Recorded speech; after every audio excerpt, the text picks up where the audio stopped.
Bonjour tout le monde. Voilà, j'ai décidé de faire cette vidéo parce que il y a un problème dans les tipoulim, donc dans les coachings que je donne, aussi bien à des thérapeutes ou à des privés.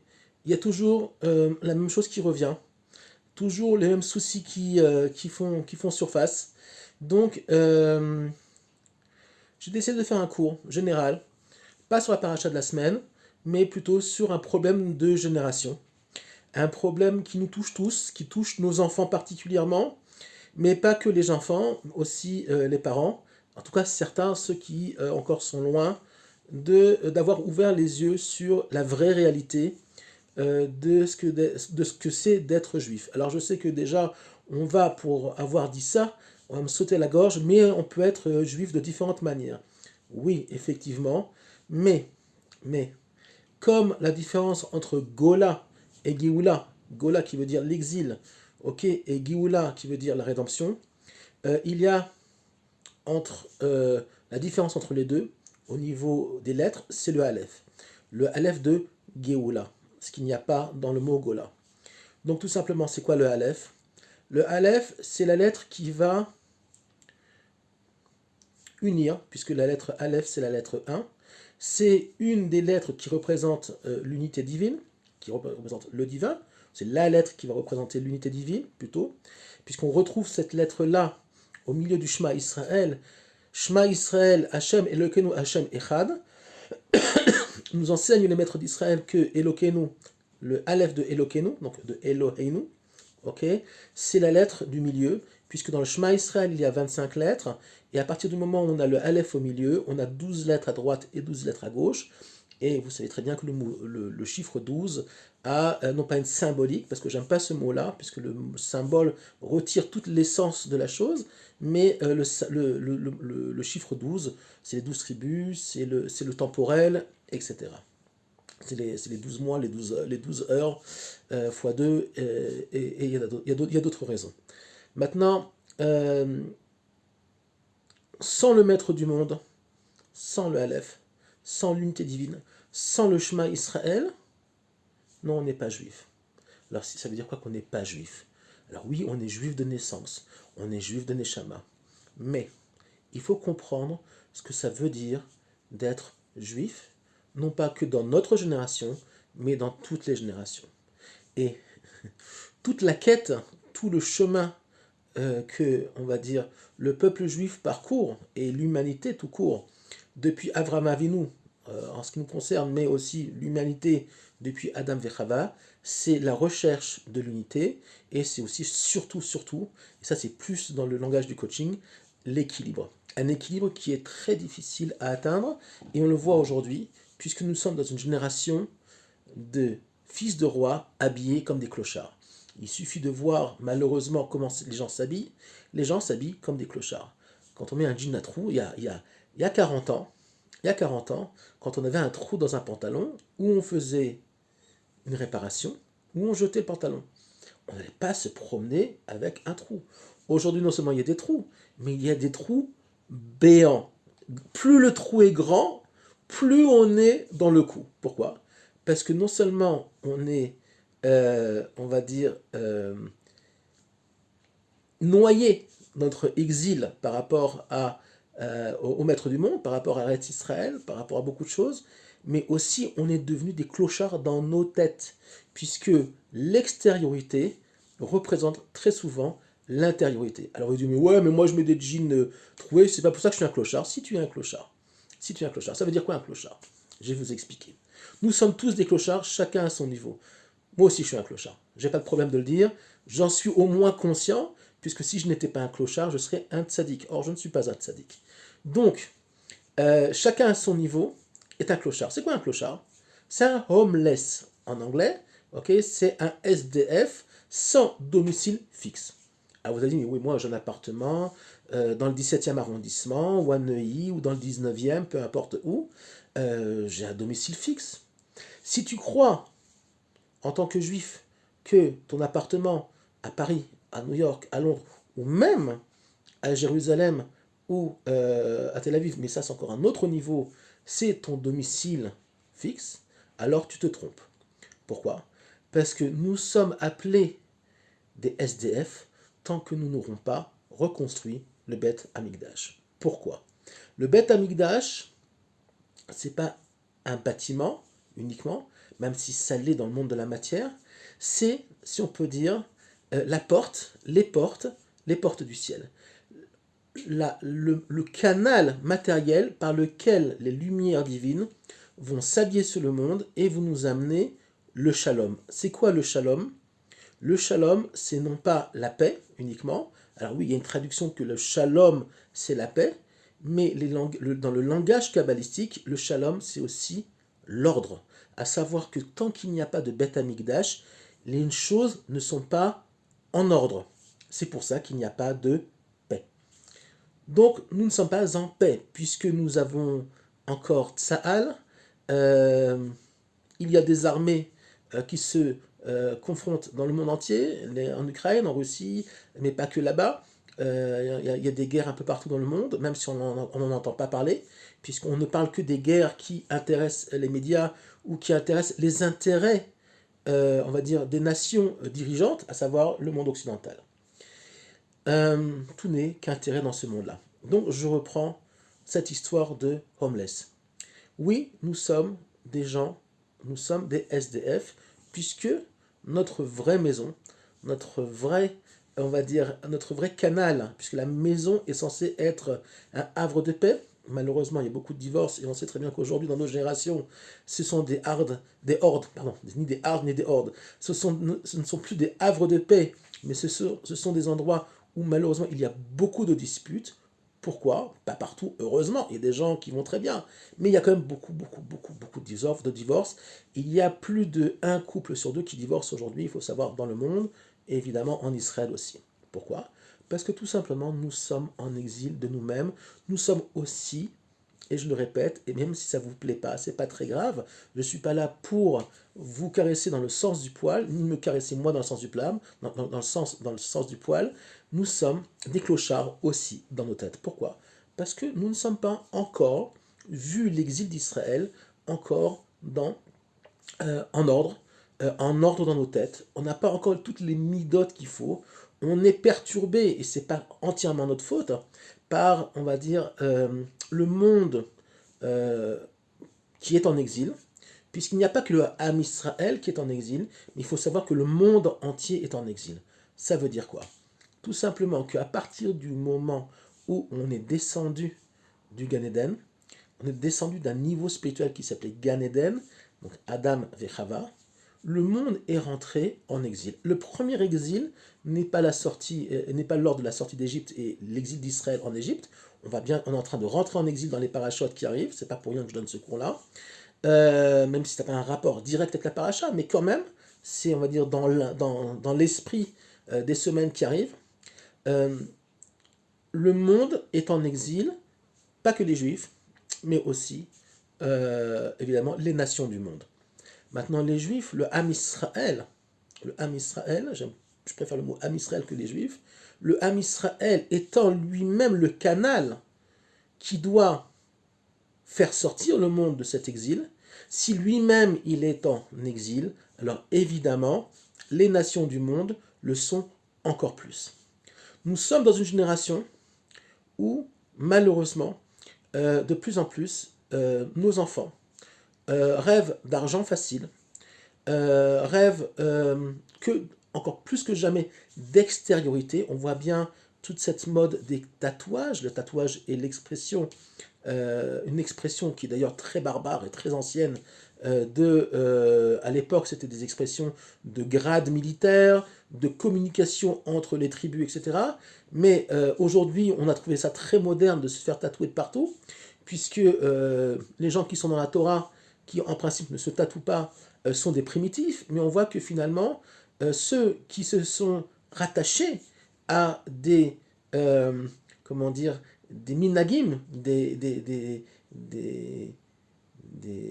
cultures, des influences primitives, ce sont ceux qui malheureusement sont tombés dans cette bêtise, puisqu'en plus c'est très mauvais pour la santé, il faut savoir, c'est plein de métaux, surtout les couleurs, suivant les couleurs, les métaux sont différents. J'ai étudié le sujet, j'ai lu un article d'un médecin qui expliquait que chaque couleur, une c'est le zinc, l'autre c'est l'aluminium, et plus tu te fais de tatouages, plus ces métaux-là rentrent dans ton sang et influent sur ton foie particulièrement, et amène, que Dieu préserve, la maladie, CANCER, au niveau du foie. Et on sait que cette maladie-là, au niveau du foie, aujourd'hui, on ne sait toujours pas la soigner. Les gens qui en sont atteints, en général, partent de ce monde.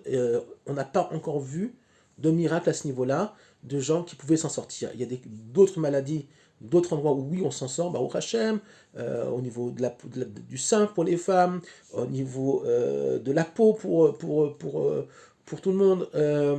Oui, il y en a aujourd'hui, au Hachem, la science a permis quand même d'avancer à ce niveau-là, mais le foie, on n'a pas encore trouvé comment guérir le CANCER du foie. On ne prononce pas des choses, puisqu'on leur donne une force quand on prononce les mots sont importants. Donc, oui, on est tombé on croit être une génération libre et avancée, nous sommes des barbares, puisque nous n'avons pas encore réussi à amener le Beth Amikdash et tout ce qui va avec, à savoir, évidemment, le dévoilement du Mashiach qui va amener le Beth Amikdash, Triat Hametim, et le Bereshit, un nouveau Bereshit, si on peut dire comme ça, pour l'humanité, où on n'aura plus besoin de police, on n'aura plus besoin de tribunaux, et on n'aura plus besoin de guerre, et de tout ce qui va autour, et tous les problèmes économiques que ça engendre. Il n'y aura plus de pauvreté, et c'est ce qu'on espère à l'humanité. Maintenant, la responsabilité de tout ça est sur les épaules d'Israël. Tout le but de l'après-descente Gan Eden, c'est arriver à un endroit qui s'appelle Eretz Israël. Eretz Israël n'est pas qu'un endroit géographique, mais c'est aussi un niveau spirituel. Je l'ai déjà enseigné, Rabbi Nachman de Breslev en parle. Il y a un niveau qui s'appelle Yerushalayim, Yerushalem, qui est, je le fais très vite, qui touche trois éléments, à savoir les ta'avot, j'ai pas mon français, les ta'avot de l'argent, à savoir nos désirs matériels, d'accord, les ta'avot de la sexualité, donc nos déviances sexuelles ou notre sexualité pas au bon endroit, ok, chacun comprendra ce qu'il veut. Alors, pas au bon endroit, c'est pas forcément que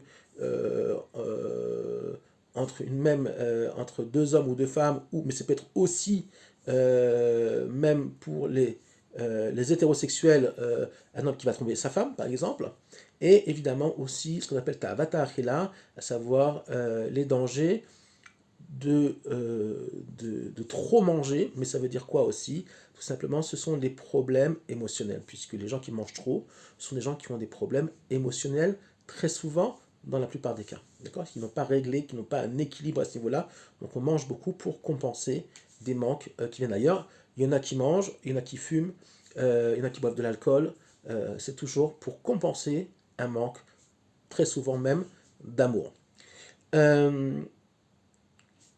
Eretz Israël, qui est un niveau encore plus élevé, qui ne peut être atteint que en Eretz Israël, mais c'est aussi un niveau spirituel, à savoir, Eretz Israël, c'est Eretz Milachon Larutz, donc du langage de Larutz, ça veut dire courir, la dynamique, Israël, Yachar El, direct avec Dieu. Ça veut dire quoi? C'est tout simplement le niveau du bitoul complet, à savoir où on est dans la conscience individuelle et collective, ok, que nous sommes que des canaux dans ce monde-là, que notre moi n'existe que pour faire fonctionner la machine, mais dans nos actions de tous les jours, on ne doit être que connecté à un grand tout, à savoir le maître du monde. Ça passe par, entre autres, Rabbi Nachman de Breslev, même si je ne suis pas Breslev, mais j'ai beaucoup d'amour pour la Torah de Breslev. Mon cœur penche chez Breslev, même si je ne me considère pas comme un chassid de Breslev, je me considère comme rien du tout. Ni Chabad, ni Breslev, j'aime tout le monde, j'adore la Torah de Chabad, j'adore la Torah de Breslev, j'aime le Bala Sulam, j'aime tout le monde. Il y a à apprendre chez tout le monde et à étudier chez tout le monde, évidemment, mais parfois notre âme, elle a parfois des tendances à aimer une chose plus que d'autres, et c'est tout à fait normal et naturel, puisque nous sommes tous différents, et nos âmes sont toutes différentes. Il n'y a pas une âme qui ressemble à une autre, c'est pour ça que l'humanité est aussi si belle, mais aussi si compliquée. Donc, je répète, ça passe aussi par la hitbodedut, à savoir... alors, je ne rentre pas dans les détails de la hitbodedut, puisque c'est un cours en soi, mais la hitbodedut, c'est tout simplement parler à Dieu, okay, s'isoler dans un endroit calme. Alors quand on habite à Paris, on va pas aller forcément au but de Chaumont et au milieu de la nuit parce que c'est dangereux aujourd'hui, mais au milieu de la nuit, crier à Hachem et lui parler, mais on peut s'isoler dans une pièce quand tout le monde dort et l'ishpor est à lèvres, ouvrir son cœur, si on peut dire comme ça, et prendre conscience que finalement, nous ne sommes pas grand-chose. Et à partir du moment où tu comprends que tu n'es pas grand-chose et que tu es entièrement dépendant du bon vouloir du maître du monde, alors tu peux grandir. Pourquoi? Un jour, j'ai dit à quelqu'un qui m'a dit, oui, moi j'ai gagné mon argent parce que je me suis levé tous les matins.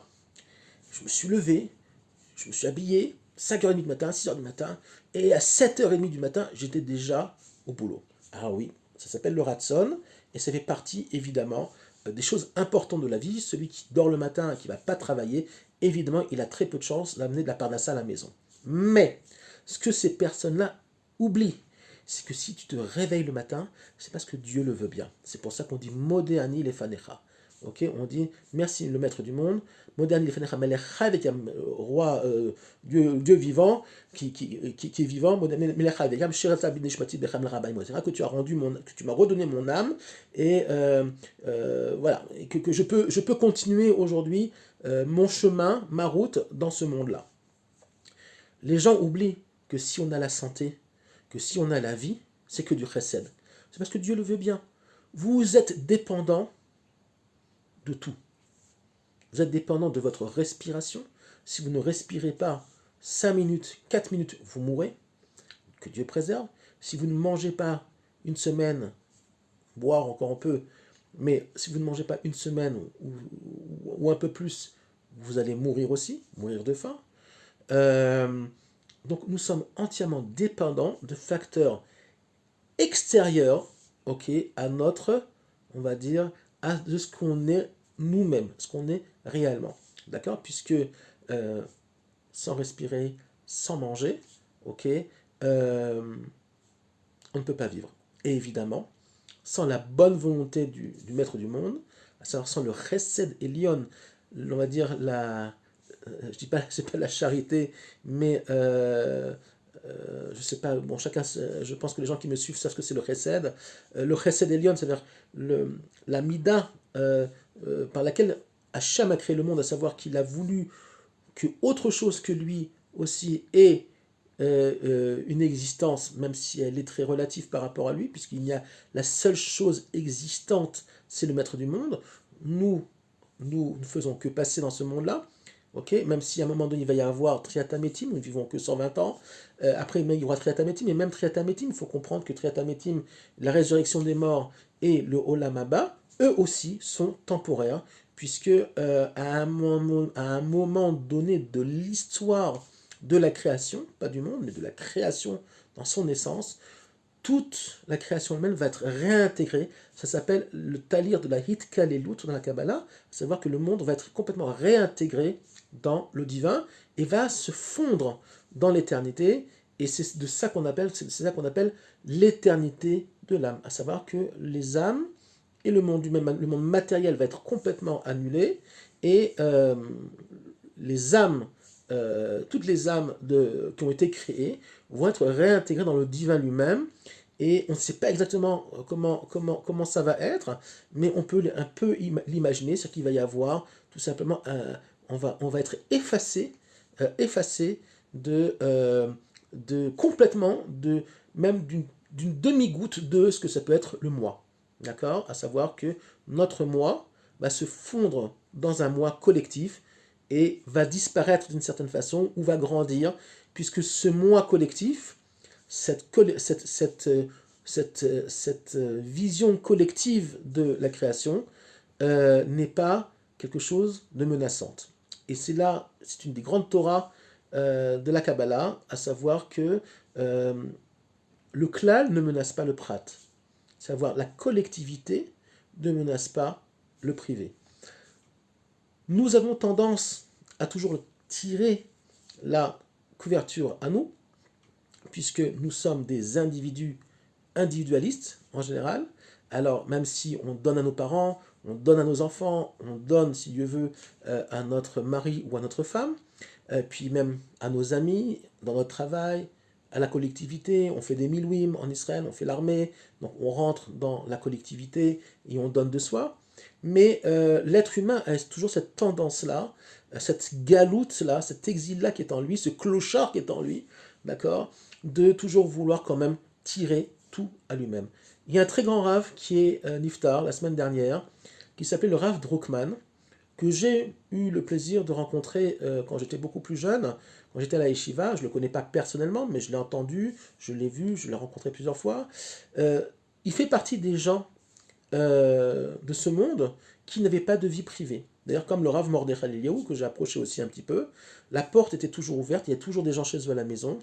Alors pour certaines personnes, ça peut sembler être insupportable, mais ces gens-là sont au niveau de ce que doit être un juif. À savoir que mon être, je n'existe que par rapport à ce que je peux apporter au monde, comme dit le Bala Soulam, lo les kabel almenat les kabel, ne pas recevoir pour recevoir, mais les kabel almenat lashpia, recevoir dans le but de redonner. Mais ça, ils le font à un très haut niveau, c'est-à-dire que même leur vie privée, à part quand ils dorment, les peu d'heures où ils dorment, tout le reste, c'est dirigé vers la collectivité, les élèves. Le Rav Druckmann était à la Knesset aussi, donc la vie publique et le reste. Donc ce sont des Neshamot Miyuchadot, mais il faut savoir que c'est le rôle du juif, c'est le rôle du Ham Israël, même qui sera, après la construction du troisième temple, pour même les nations du monde. Nous n'aurons plus vraiment de vie privée dans le sens où notre rôle sera d'amener beaucoup de lumière aux nations qui n'attendent qu'on remplisse notre rôle. C'est-à-dire une des raisons de l'antisémitisme, il faut le savoir. Alors l'antisémitisme a beaucoup de sources, il n'y en a pas qu'une, mais une des sources de l'antisémitisme, une des sources d'antisémitisme, c'est la jalousie, il y a beaucoup de choses, mais il n'y a pas que ça. D'ailleurs, il y a des peuples qui ne sont pas antisémites, mais ceux qui sont antisémites, à part la jalousie, à part beaucoup de choses, il y a aussi une raison. C'est tout simplement qu'ils nous attendent. Ils attendent qu'on remplisse notre rôle dans le monde. À savoir que par le biais de notre travail divin, de notre avodat Hashem, faire les mitzvot, se comporter comme il faut, d'accord, pas être des brigands qui détournent de l'argent par des manigances et des forex et des CO2 et d'autres choses. Donc on nous attend et on est censé être un exemple pour le monde et non pas des êtres qui tirent toujours la couverture à eux-mêmes. Alors vous allez me dire, mais le monde est comme ça et on se bat avec les outils, avec les armes qui sont actuellement à notre disposition. Eh bien non. Le rôle du juif, c'est d'être un surhomme. C'est-à-dire quoi un surhomme? Non pas que Dieu préserve comme les nazis, mais c'est exactement le contraire. Pas une nation qui domine les autres peuples, très loin de là, mais une nation qui va au contraire amener de la lumière, amener le shalom dans le monde, non pas par la domination, mais par l'éducation. Mais si nous-mêmes, nous ne sommes pas éduqués, si nous-mêmes, nous restons au niveau individuel pour le moment, comme des gens qui sont en exil d'eux-mêmes, d'accord, en exil de ce qu'ils devraient être, euh, alors on ne peut pas éduquer le monde. Et Dieu sait que malheureusement, le peuple juif n'est pas encore, malgré toutes les épreuves, n'est pas encore apparemment spécialement prêt pour rééduquer le monde. Alors, à un moment donné de l'histoire, Hachem va accélérer le processus. Et depuis le Covid, euh, j'ai été informé par des gens qui savent, mieux que moi, que nous sommes rentrés dans une phase où le monde va changer. On voit bien les tensions militaires qu'il y a entre la Russie et l'Ukraine qui ne font que recommencer. Là, on avait un peu oublié Hanouka, Noël, machin, truc chouette. Le monde entier a un peu oublié les festivités de fin d'année, mais il faut savoir que là-bas, les combats sont très rudes. Il y a des centaines de morts, voire des milliers de morts, encore. Là, c'est les 3 dernières semaines. D'accord. Il y a toujours des tensions avec la Chine et Taïwan. Rien n'a été oublié, rien n'est passé à la poubelle, malheureusement. Et il faut comprendre que le maître du monde va forcer la main. Pourquoi? Parce que s'il doit attendre uniquement sur la bonne volonté euh, des hommes, et même du Ham Israël, alors on va encore attendre 10 000 ans la rédemption finale. Or, ça ne se fera pas dans 10 000 ans, c'est en train de se faire sous vos yeux maintenant. Alors, est-ce que nous allons vivre la rédemption finale complète d'ici Pessah? C'est très possible, mais on n'en sait rien. Je ne fais pas partie des gens qui étudient la Torah qui disent ouais, là dans 3 mois vous allez voir ma chair qui va se dévoiler. C'est de la bêtise humaine de dire ça parce que personne ne sait. C'est Satoum comme on dit, c'est-à-dire que même le Rambam il dit c'est bloqué, on ne peut pas savoir tant que la chose ne se déroule pas, on ne peut pas savoir. Oui, il y a des signes plus que jamais. Oui, tout est là pour, mais quand exactement ça va se dérouler, on ne sait pas. Donc qu'est-ce qu'on fait si on est intelligent? On prend le train tant qu'il est en gare. Or, le train a déjà quitté la gare, d'accord? Le train pour Eretz Israël a déjà quitté la gare. Il roule à une vitesse déjà assez importante, mais on peut encore courir derrière, c'est encore possible. Il y a des gens, malheureusement, et l'histoire le prouve, l'histoire juive le prouve, qui vont rater le train. Alors, il y a deux solutions quand on rate le train. Ou on court derrière le train, et c'est compliqué parce que on ne peut pas courir avec ses bagages, donc il va falloir tout laisser derrière, d'accord, pour courir plus vite, parce qu'on ne peut pas courir avec des valises, donc on courra sans valise, tout simplement. C'est une allusion à une sortie d'exil qui va se faire sans les biens matériels, d'accord. Et dans le pire des cas, on n'arrivera pas à rattraper le train, et il y aura ce qu'il y aura en Europe, aux États-Unis et ailleurs, et même en Israël, et on ratera le coche pour l'éternité. Malheureusement, quand on dit que tout le Ham Israël à la fin des temps reviendra, la vraie question c'est qui est tout le Ham Israël? Alors on n'en sait rien, on n'est pas là pour dire que lui il est mieux que l'autre, puisqu'on n'en sait rien, on ne sait pas, il faut beaucoup d'humilité, mais quand même, on sait, puisque la Torah n'est pas une histoire de chameau, la Torah est là pour nous faire passer un enseignement éternel, à savoir que quand on est sorti d'Égypte, il n'y a que 20% des Hébreux, donc de nos ancêtres, qui sont sortis d'Égypte. 80% ont été tués, tout simplement, dans la plaie des ténèbres, et Hachem les a laissés, si on peut dire, derrière. Donc, on voit que dans l'histoire juive, il y a déjà des antécédents, d'accord, même à l'histoire de Purim. Il faut savoir que tout le monde n'est pas sorti après l'histoire de Purim, qui a été on va dire, une hazara, un signal d'alarme que le maître du monde a tiré. Il a dit, regardez, vous vous assimilez à Babylone, vous êtes tous religieux dans la Torah, des Talmidei Chachamim.